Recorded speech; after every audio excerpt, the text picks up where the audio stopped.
think, despite the streets and the 2.5 million who joined your virtual march, that there's the political will where it's needed to actually make this shift? Because it is a shift in distribution of resources. It will have to be where we not only be in the streets, but we're going to have to be in the voting booths. And that's why we're also building power. We're in a moment where the people are going to have to change the political atmosphere, just like people that went across the Edmonds-Pettus Bridge. None of the politicians wanted to deal with voting rights. The president didn't want to deal with it, but the people forced a change in the political context, and that wasn't even in an election year. We have a greater possibility because we're in the middle of an election year. Now, it doesn't mean go vote in November and then leave and go home. It means that we have to build power, and we have to show people what we did on Saturday. It wasn't people talking about the poor. We've got thousands of texts back that said, we saw ourselves. We said, look, America, you must see yourself. These 5 interlocking injustices are affecting a white farmer couple in Kansas, just like it's affecting coal miners in Kentucky, just like it's affecting fast workers in North Carolina and people down in the Delta of Mississippi. And the more we show that to the people, the possibility of change. Now, the politicians are going to have to understand what this moment is. They're still playing with it. They don't understand yet this is the moment, and they better, because if we can't fix these issues in the midst of a pandemic, in the midst of the poverty that's coming, that's going to be added, another 15,000 people in unemployment, if we can't face these issues of raising living wages and getting health care and dealing with poverty, God help us as a country.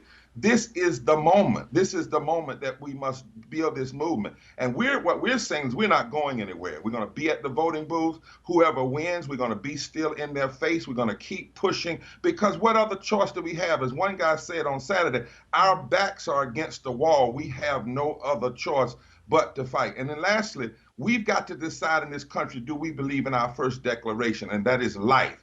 Because every regressive policy, denial of health care, denial of living wages, even denial of voting rights, has what I call a death measurement. People die when we don't have health care. People die when they don't have living wages. People die when we have voter suppression, and people use voter suppression to get in office. And then once they get in office, they protect corporate polluters, and they deny health care, and they block living wages. If we're going to deal with the death of George Floyd, as we should, we're going to have to deal with the deaths that we don't see on camera, but happen every day, to the tune of 700 poor people dying every day from poverty. Welcome again to the Radical Imagination. I'm your host, Jim Bredos. I'm a sociologist who's taught at John Jay College of Criminal Justice and Yeshiva University here in New York City. The long-heralded economic rebound is right around the corner, if you believe recent headlines. Optimism and hope fill the pages. American recovery is gathering steam. A vibrant revival awaits as the pandemic recedes. Soaring sales and dropping jobless claims signal a boom in the making. Morgan Stanley expects the economy to grow 7.5%, the strongest since 1950. The Biden administration has put forward the biggest, boldest, most expensive expansion of government in at least a half a century. A $2 trillion infrastructure and jobs plan is the most substantial public works investment in a generation. Even the House Judiciary Committee is advancing a bill to study reparations. But other headlines contradict and give a much different picture. 43% of the population, or 140 million people, are poor and low income. And that was before the pandemic. 250,000 die each year from poverty. Billionaires made $1 trillion between May and November during COVID. Corporate America continues to squeeze the humanity out of the workplace as Amazon quashes a union drive. Deadly run-ins with the police show no pause.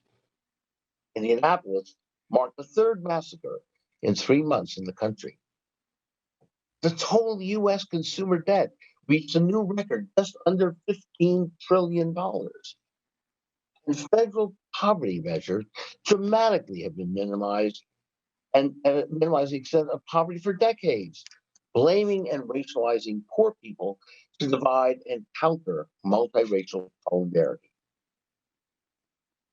Today in the Wrath of Imagination, we have two of the leading and most original thinkers, writers, and activists in the country help us understand the contradictions and alternative visions America is groping with. Michael Hudson was one of only 8 economists named by the Financial Times who foresaw the credit crisis and the ensuing Great Recession erupting in 2008. He's a world-renowned historian, an economic historian, a distinguished research professor of economics at the University of Missouri, Kansas City, Wall Street analyst, political consultant to government, commentator, a journalist, and a contributor to the Hudson Report.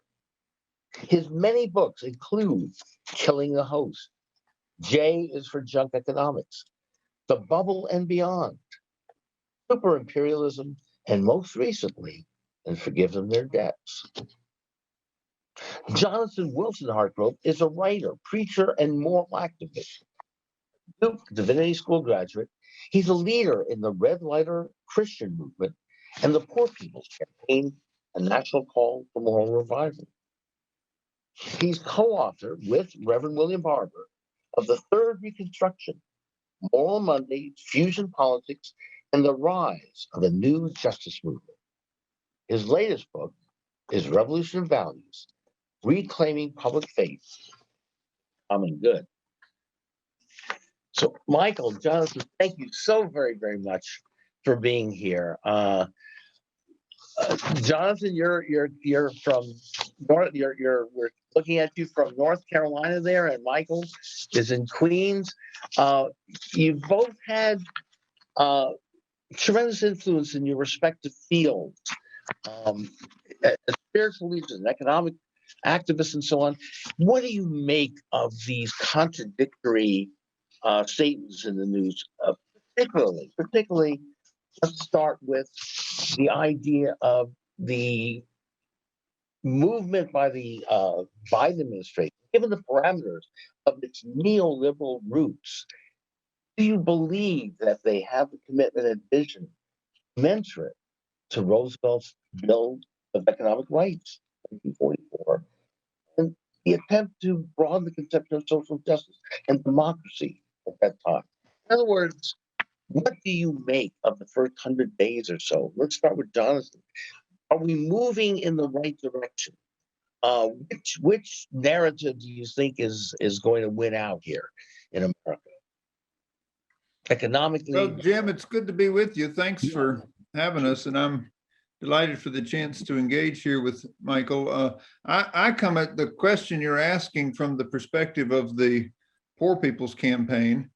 For the last 3 years, we've been organizing people across this country who were already, in their own communities doing grassroots work to raise an alarm about the way that the current economy isn't working. You mentioned that 140 million people were living in poverty or were low wealth before the pandemic. And the pandemic that we've experienced for the last year has in many ways exposed the fissures in the economy.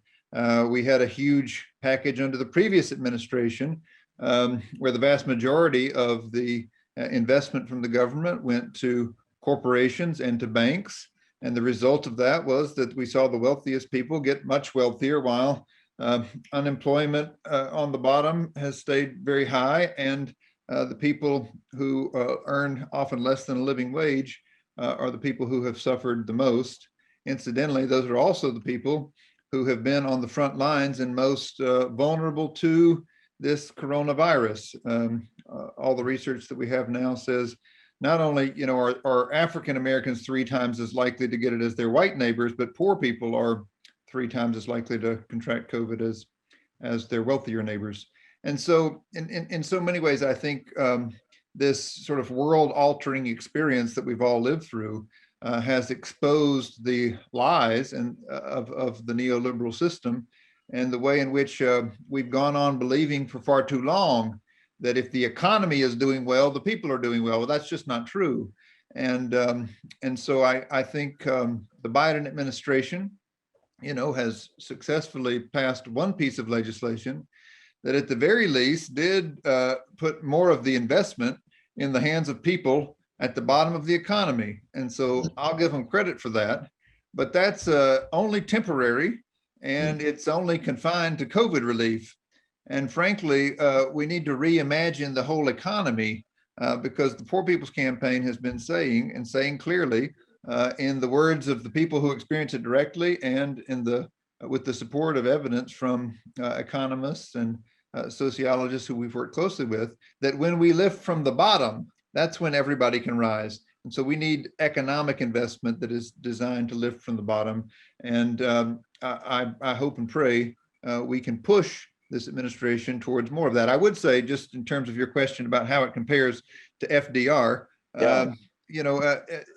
FDR was no radical, but there was a movement that pushed him. Part of that movement was very faith-based. Frances Perkins was a product of this social gospel movement. And she, came up in Chicago when she was getting educated, watching, the settlement houses and those great Black churches of the Black social gospel in Chicago that were committed to the message of Jesus, the good news to the poor. And she was determined to implement that through the Roosevelt administration. Now, they didn't get anywhere near everything they were trying to get, but nevertheless, we did hammer out some very real universal policies that guarantee the basic necessities of life, things like Social Security. And that's, I think, incredibly important piece of our history that is widely accepted and appreciated now. But when it was proposed, it was called radical, it was called Marxist, it was called all the things that these ideas get called now. So I think it's important to remember that history as we push together for economic activity that lifts from the bottom. Right. Michael, you want to comment on what Jonathan just said there? Jonathan has said, I think he's put it very clearly. One comment I had, he talks about that the good thing that the Biden administration has done is provide relief for the poor. But this relief went right through their hands. The vast majority of the relief, it was not a stimulus, it was a relief, as he pointed out, and it's temporary. Most of this money was simply paid to the banks and to the landlords. It was paid for the rent arrears, especially by people who were unemployed, and it was paid to write down a credit card debt. In many cases, the relief was paid directly into the bank accounts or the other accounts of the poor. And the poorest people didn't get any of the relief because they don't have bank accounts and they don't have addresses because they're already joining the homeless here in New York. And of course, the problem is that there's going to be a huge wave of homelessness when the freeze on evictions of families behind in their rent expires. And landlords have already begun to illegally evict many of people who've been unable to pay the rents. They don't have enough money to draw on their bank accounts to do this. So that is very unfortunate. Jonathan mentioned Frances Perkins and the gospel. The word gospel meant literally the good news, but wherever it was used in the Bible. Sharon Ring, a Lutheran historian, has pointed out, it always was used as a code word for the Jubilee year, for the clean slate. The only way that you can really liberate the people who've been pushed way behind the 8 ball by the virus is to say, okay, the economy is taking a pause. You don't have to pay the rents that have accrued when you're unable to do that. You don't have to pay the debts that have accrued when you're unable to do this, because otherwise there's not going to be a recovery. How on earth can there be a recovery if most of the people have to now all of a sudden pay up all the arrears that they've been accumulating during the pandemic, and not to mention that long before. It can't be done. The other comment I have, Jonathan said the economy hasn't been working. What? It's been a bonanza for the 5%. and even more of a bonanza for the 1%. The top 1% of the population has made more money since the pandemic began, as much money than they made all since 1980. Economic crises are always a bonanza for the wealthy because they get to profit from the distress of others. So what you call distress is for them a wonderful marketing opportunity. Wall Street has been incorporating all sorts of private capital funds to make a killing once the arrears come due, and they're planning on buying residential property at a discount, as they did after 2008, of buying commercial property at a discount. They're looking for to make a killing, which is what usually happens in the aftermath of a crisis. So the Biden administration has given a palliative. A palliative has helped mainly the creditors and the landlords so far, with not much being used by the people. And the economic activity that's picked up is mainly by people who can afford it, which is not the constituency that Jonathan and I are talking about. Right. Jonathan, are you and Reverend Barber talking about the Jubilee? Are we for? What is your position? Well, we're preachers, so we have to talk about it. It's in our authoritative text. Right. And if you follow Jesus, of course, the first sermon Jesus preaches at Nazareth is straight from the prophet Isaiah. The Spirit of the Lord is on me, he says, to proclaim that word gospel, but it's gospel, euangelion, to the poor, recovery of sight to the blind, release to the captives, the year of Jubilee. That's Luke 4. Jesus quoting the Jubilee passage from Isaiah. And this is very much what we understand to be the good news that is needed over and against the, all the problems of the economy that Michael was just describing. So yes, debt cancellation, debt forgiveness, which is central to the Jubilee theme in Scripture. I absolutely agree. It's the way out, and it is justice, because canceling debts that were created by unjust systems is not giving someone a free pass, after they goofed off. It's simply doing justice where injustice has been done. That's why Jesus said that it was necessary then, and why it's still necessary now. Well, even in a just system, people fall into debt. Often for no problem of their own. They would get sick. And the interesting thing is, I'm so glad that you emphasized Jesus's first sermon, because I've had a number of presentations with Liz Theodorakis, and that's what we've been emphasizing. That's a path. You'd think that his first sermon would have been the center of a lot of the evangelist religions. But your group and my Harvard group were about the only people really emphasizing that was the key. And of course, when Luke describes that passage, Luke comments that a lot of the people didn't like it. They got very angry, especially the Pharisees, who loved money. And that's really the problem that you're doing. There's a difference of approach today, and the approach that you and I are taking is not really being backed by much of the middle class that says, well, we want to get rich off our savings and debt. So there's really a conflict here that goes much deeper than just what to do about the pandemic. Well, you're absolutely right. And what I have been trying to teach in churches and wrote about in Revolution of Values is the way that this has been framed for Christians in a way that really isn't designed to help people understand it. The distortion of the Christian message, and in particular about the economy, is really some 80 years in the making. And it has everything to do with the way in which corporations were scared to death by the activism of Christians in the social gospel movement. Kevin Cruz has written this history in his book, One Nation Under God, which I would encourage people to read.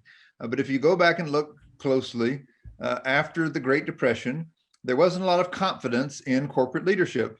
So the Chamber of Commerce got together and they literally hired a preacher. They had done a survey that said preachers were some of the most trusted people in the country. They hired a man named James Fifield, and he started an organization called Spiritual Mobilization, and he recruited tens of thousands of pastors across the United States to preach what Kevin Cruz calls Christian libertarianism, essentially that Jesus endorsed the free market economy, and that to be Christian is to be a libertarian. That got pushed very hard over and against the social gospel, over and against what FDR's administration had tried to implement, and was their strategy for how to push back against the New Deal. Not simply do it politically, but do it by tying it to people's faith.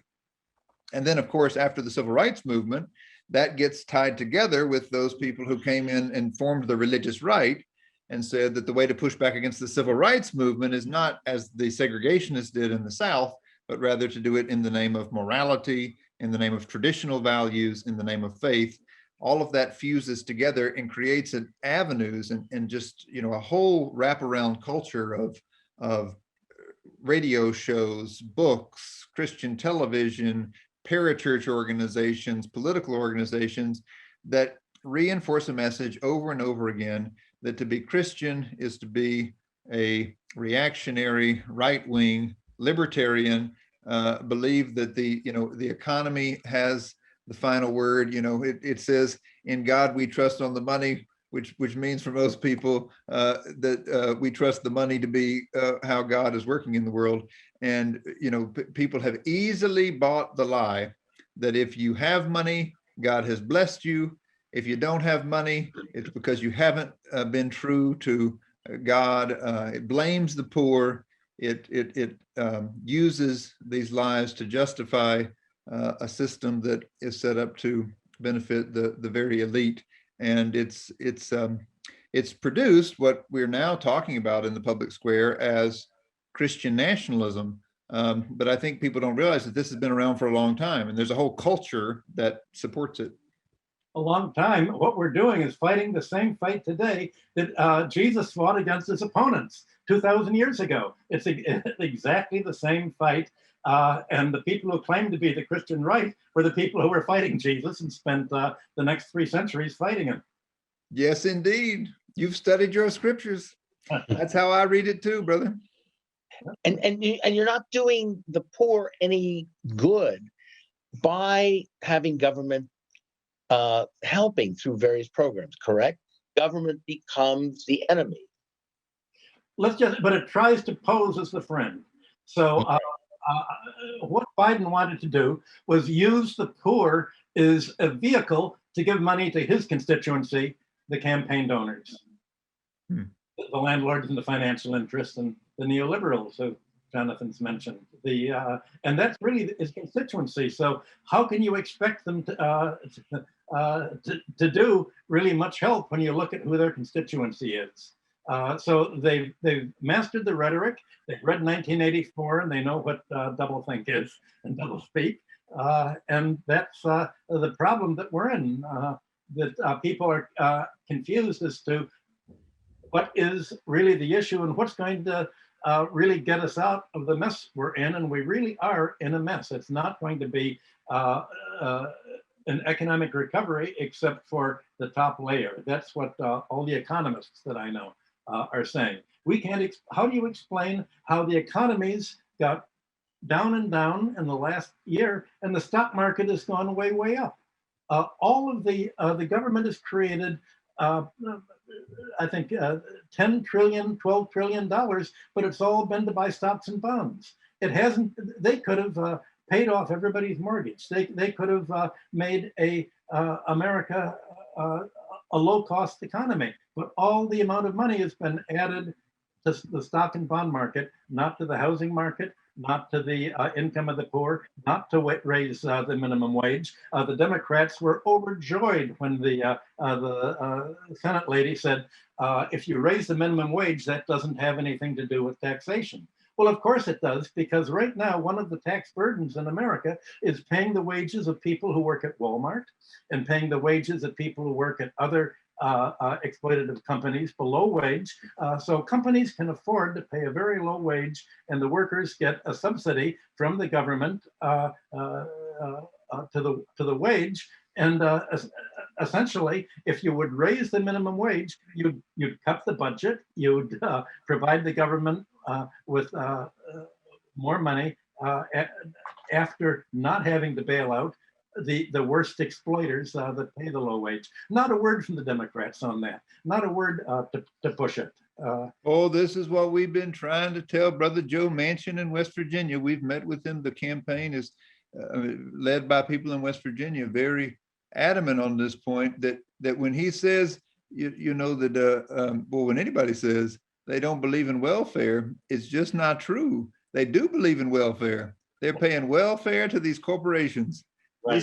This is you know, this is government sponsored corporate support that's allowing them to keep going by paying their people so much less than a living wage. How does reparations figure into our discussion here?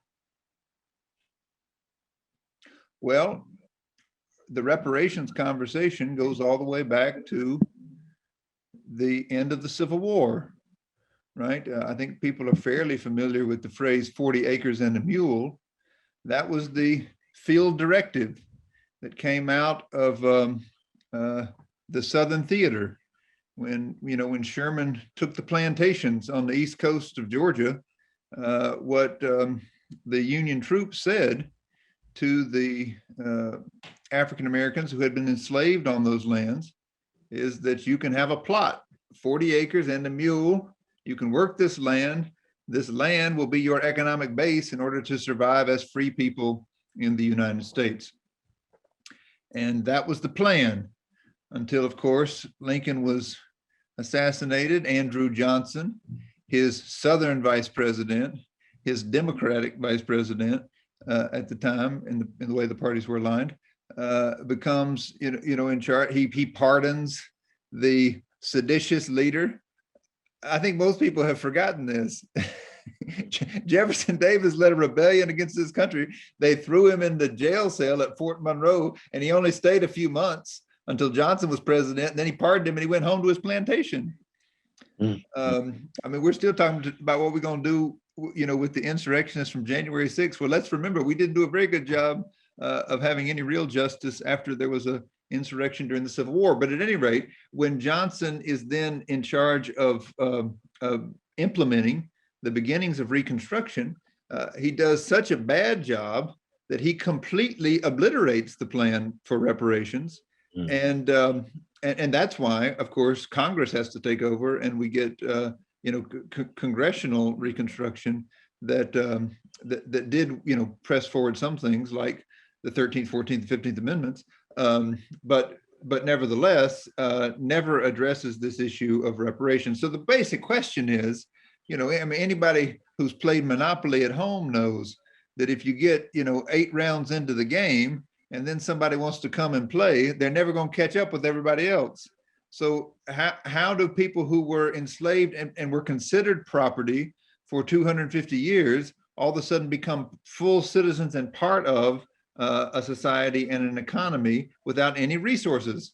There has to be some reparation for that injustice. That has never happened, and that is the root of the economic disparities, the racialized economic disparities that continue to exist in this country. And so the conversation that we're having now about reparations is simply a question about, you know, what can we do at this point to address that mistake that was made after the Civil War that has never been corrected for.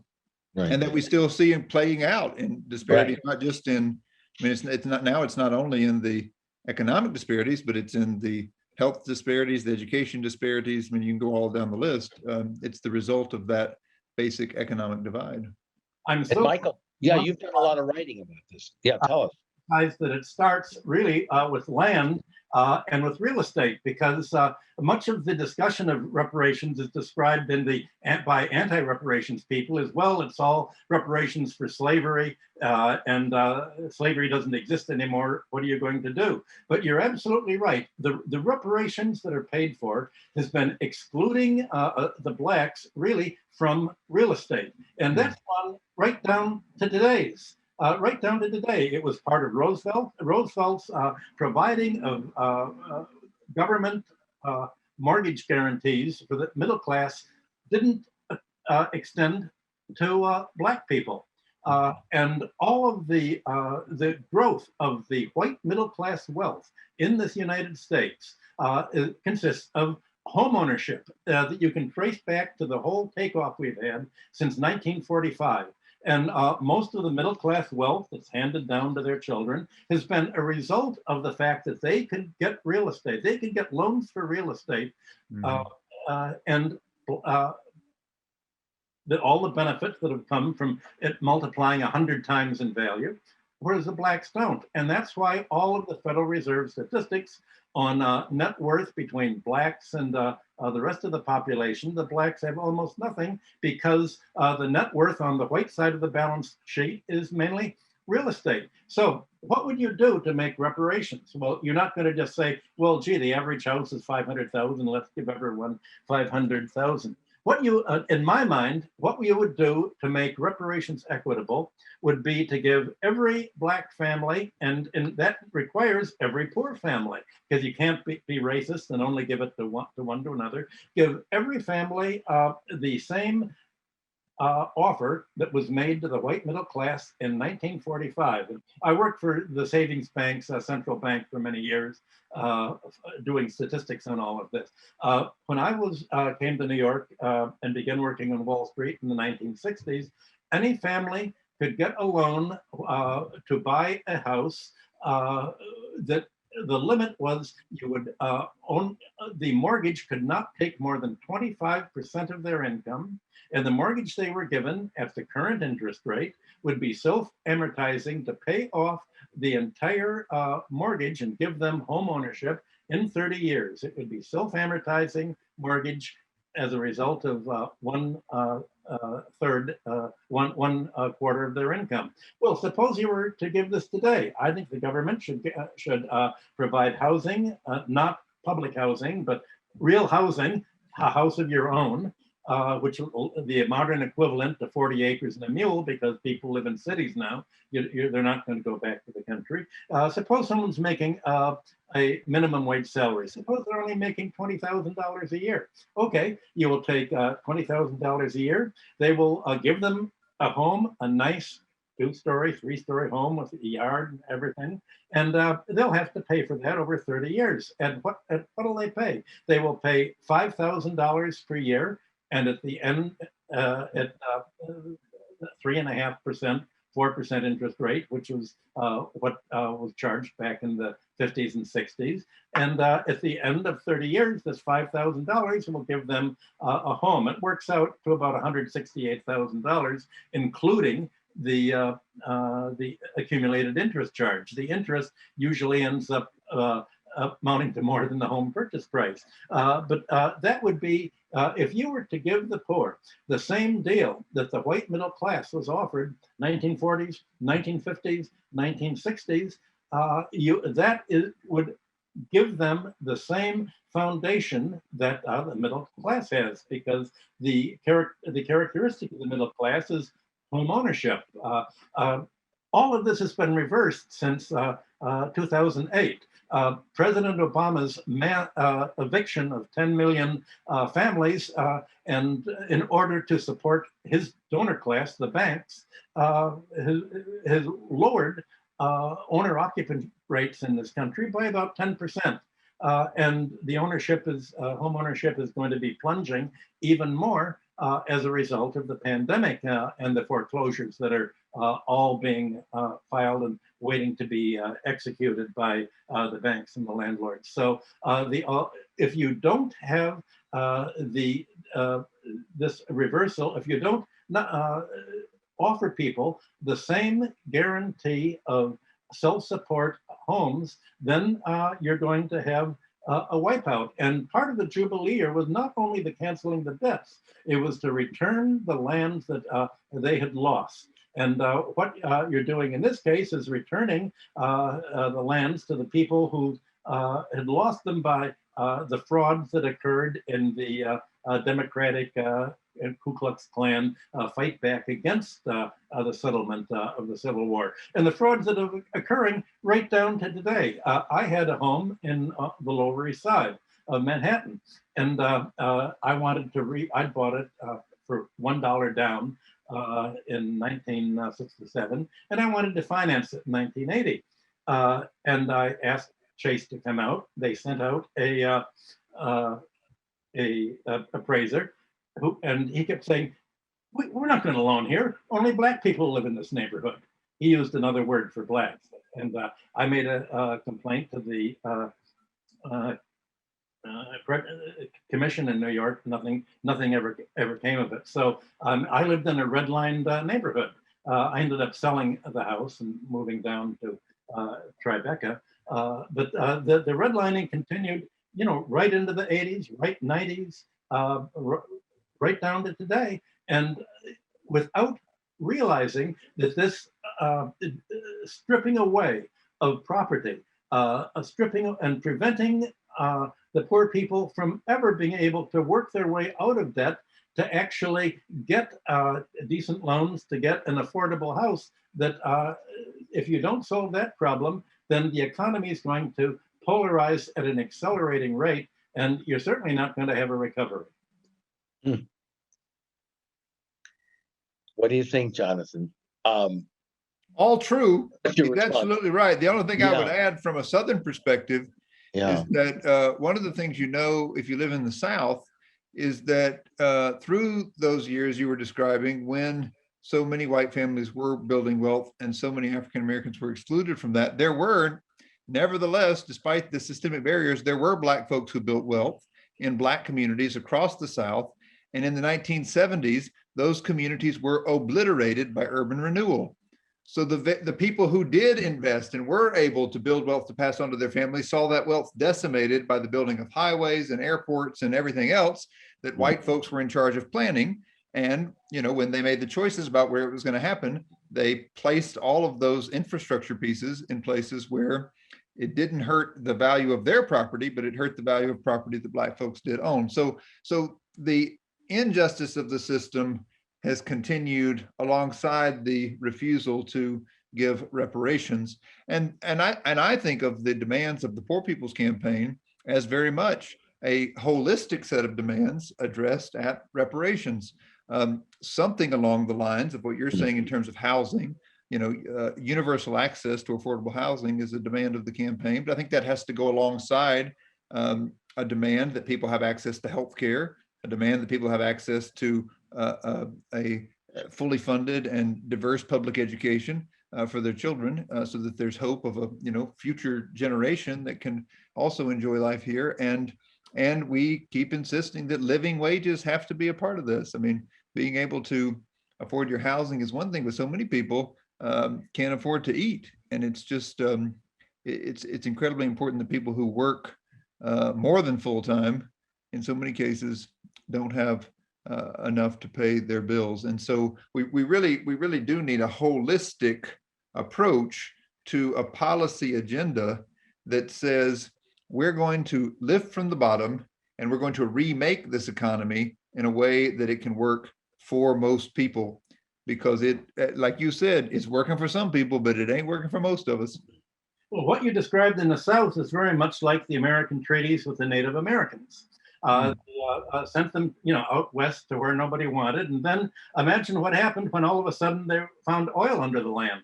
All of a sudden they tried to kick them off, and you had the Koch brothers' fortunes come from working with the Bureau of Indian Affairs to kick off the Indians, to strip away their rights, and to take the oil rights for the Koch brothers, basically. And so just like they were sort of kicked off their lands, the Southerners found black people found their lands paved over for the airports and what you mentioned. They tried to do that in New York. Robert Moses tried to drive a highway right through Broome Street and Lower Manhattan and the village, and that was what Jane Jacobs' whole fight was. The white middle class was able to stop it. They were all for it in the South. That's exactly the problem there. So what I hear you all saying is we're up against a neoliberal philosophy that will give to a certain extent, correct?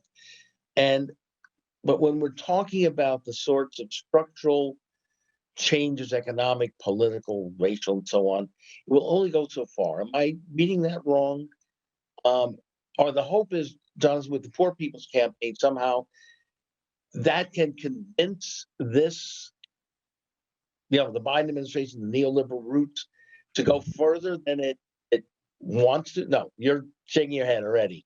It's not going to happen. We're talking about human rights, and it's not just poor people's rights. We're talking about human rights. Right. Everyone has the right to medical care. They're not given it in America. Right. And I must say, it's largely because the black leadership has fought against human rights for medical care. They're on the right wing of the Democratic spectrum. It was look at the presidential election when Claiborne backed through all of the support against Bernie Sanders and in favor of Biden. I'm sorry to say that the black leadership has not been progressive when it comes to either a living wage or education or public health or any of the things that we consider human rights. Now, obviously, the reason that Jonathan is talking about the Poor People's Campaign is they're the most deprived of the human rights. But the only way of phrasing this in a way that is universal is to put them in human rights, and neoliberals are against it. And the fact is, the middle class, the politicians are not going to be leading in this. They're going to try to jump in front of the parade when they see it successful, but they're going to hold the parade back and say, not now, wait, we'll compromise, let's do it in stages, let's stretch it out over 10 years so that the next incoming administration can roll back anything that's not done. It has to be done with a principled position. Biden has, and the Democrats will never have a principled position for human rights because they're against them. What we believe in the campaign is that the only alternative to that sort of neoliberal compromise is moral fusion organizing. So we have to build a coalition of Black, white, brown, Native, Asian together that does demand that these things be human rights, and that whoever is in office has to face that demand and face real political consequences, which means in the present moment, we have to, in order to pursue this agenda, we have to be equally committed to fighting for voting rights, because it's very clear that the organizations of the reactionary right are working in state houses to push back against these growing coalitions, right? I mean, we did see some real progress in terms of turnout in the last year, and a lot of that was because poor people across various racial groups came together and said, you know, we do want a new kind of leadership. In Kentucky, they were saying we want it from the hood to the holler. And I think that's a good call for the whole country, right? You know, we think about rural as white and urban as Black, but this was interracial and fusion. You know, from the hood to the holler, we have common interests.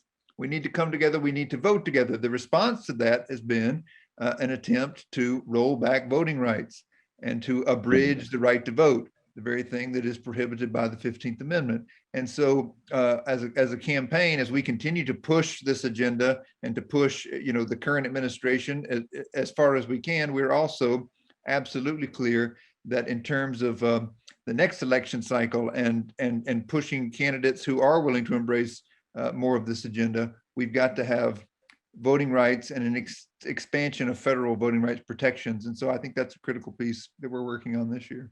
Well, the fusion you're talking about, of course, is why Martin Luther King was killed and why even Malcolm X after him was killed. The Democrats' response to voting rights was, okay, we'll give you a choice between yes, please, and yes, thank you. If you have the Democratic Committee making sure that no lefty, no social democrat can qualify, if they pull the tricks that they did for the last 2 elections against Bernie Sanders and against other left-wingers, if they give all the funding to the right-wingers, if they act really just like they did after the Civil War, where are you going to get? That's the whole problem. That you want people to be able to vote for something besides a choice between right-wing Democrats and right-wing Republicans, and that's not. Both political parties are organized in a way to prevent that. I agree. I think that's true, and I think that the kind of organizing that is bringing together a new and a broader voting coalition has strengthened the Progressive Caucus in the Congress and is creating the possibility for a political position that embraces these sort of ideas. So that's the direction we're going to keep pushing in. And I think building power to do it is the work of our day. Good. Yeah, I was going to ask, so the Progressive Caucus, so you can point to, give us some individuals that would be an example of what you're talking about in terms of fusion politics. Well, I think of somebody like Pramila Jayapal. She's leading the caucus right now. She was, from Seattle and worked to pass a living wage there, in local politics, and then was elected to the Congress and has really seen that caucus grow in her time in the Congress. And I think, I think this can't be about party, right? It's got to be about transforming the system. So that means it has to be a grassroots movement that really pushes whoever's there toward these ideas and these policies. That's exactly what the military theorist von Clausewitz said. He said, don't go to war without having an idea of what you want to accomplish. And what's the situation that you want to achieve? You begin from saying the end, and then you work back. How are we going to get there? And if your group has defined the ends, exactly what I would do is not merely having money in your pocket. It's having the human rights, the education, the homes of their own, the real estate, the minimum wage. That really is the key. And there's no party as such that's supporting that. And to the extent that you succeed with the Progressive Caucus in getting your members elected, every action is going to have an equal and opposite reaction, and you're going to face sabotage, and as you know, and that you have to really throw down the gauntlet and let people know this is not a marginal talk we're talking about. This is very basic and goes right to the core. So serious stuff. Yeah. Well, listen, we only have a minute to go. Why don't both of you let our audience know how they can reach you, how they can contact you? Jonathan, you want to? Well, if you want to get in touch with me, I write books and I have a website that's just my name, jonathanwilsonhartgrove.com. You can find me there. But I really want people to connect with the Poor People's Campaign wherever they are. So please go to poorpeoplescampaign.org and learn about what the Poor People's Campaign is doing and what organizations are already part of the coalition there where you are. Okay. My work is on the general economy and on economic history. Michael-Hudson.com is where I have all of my lectures and my articles. I'm working mainly with the Chinese now on coping with their problems, especially real estate problems. And I'm still working on my antiquity articles. Thank you both so very, very much. This was really, really interesting and riveting. And as we struggle still to create the Jubilee and the blessed community social justice, and a moral economic system. So thank you again so very, very much. It's really been great and enlightening. We'll see Thank you. you, Jim, and good to be with you, Michael. Take care. I'll meet you. All the best. And again, this is Jim Brettos. Thank you so very, very much for watching us here on The Radical Imagination. See you again next week on The Radical Imagination.